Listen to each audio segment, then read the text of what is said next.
Alea had just moved to Florida from Brooklyn and was an excellent student. She was really bright and had many aspirations like other teenagers. It was February 14th and was a warm and sunny one in Marjorie Stoneman Douglas High School in Parkland, Florida. Alea went to class expecting a typical day at school and to learn something new. However, what happened that day changed her life and her classmates forever. She was in room 1214 in the freshman building of her school. Suddenly, the sound of gunfire filled the halls of the school. Alea's heart started racing with fear. The teacher tried to reassure the students as she proceeded to lock the classroom door and turn off the lights. The students hid under their desks and listened to sounds of violence and chaos that surrounded the classroom door. The minutes went by as hours as the kids waited in silence, unaware of what was happening outside and whether or not they would be able to see another day. Alea started reflecting on her family's life. The amount of struggle her family had went through in order for Alea to go to school. Alea's mind filled with more doubt and more fear. The bullets started raining in on the classroom. Classmate Nicholas Dwart was all over Alea. When she went over to check the body, it was lifeless and spewing out blood. Alea had to hide underneath his lost soul in order to survive. When the police finally arrived and rescued the students, Alea was covered in blood, but she was able to be reunited with her family. Despite that, she was traumatized with Nicholas Dwart and her experience.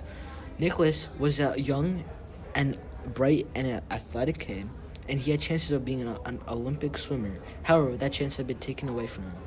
Alea was haunted by the memories of that day and the faces of 17 innocent people who lost their lives. However, Alea had found support in her family and community and has worked on a movement to end gun violence. She used her story and voice as a means to inspire others and try to change the gun laws. Even though her efforts have been heard throughout the country, not much has been done in the fight against gun violence, especially amongst youth.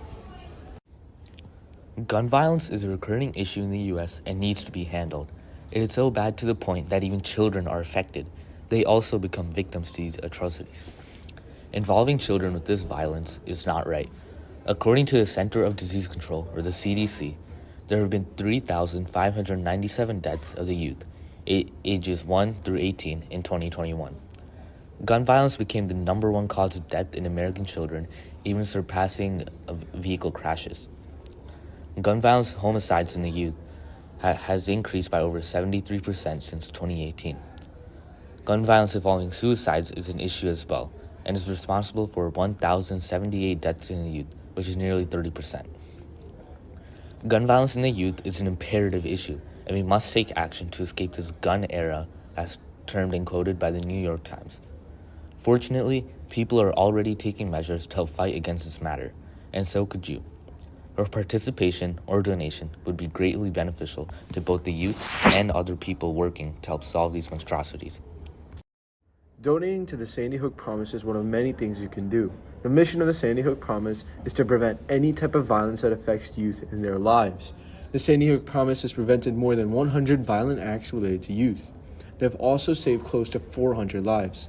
They even helped pass the Stop School Violence Act, which added more security measures to schools to prevent more shootings and violence in the institutions that teach our next generation. Over 8.5 million people have pledged to Sandy Hook Promise to help protect the youth. To fight against violence in our schools, please pledge to save our youth and please consider donating to the Sandy Hook Promise. The link is at sandyhookpromise.org, and then just click the donate button to make your donation. If you're not able to donate, then please vote us up for Project for Awesome, because your vote can lead to a larger donation to support a charity that will protect our youth. Whether you can or cannot donate, please vote for us for Project for Awesome. This video was made for Project for Awesome.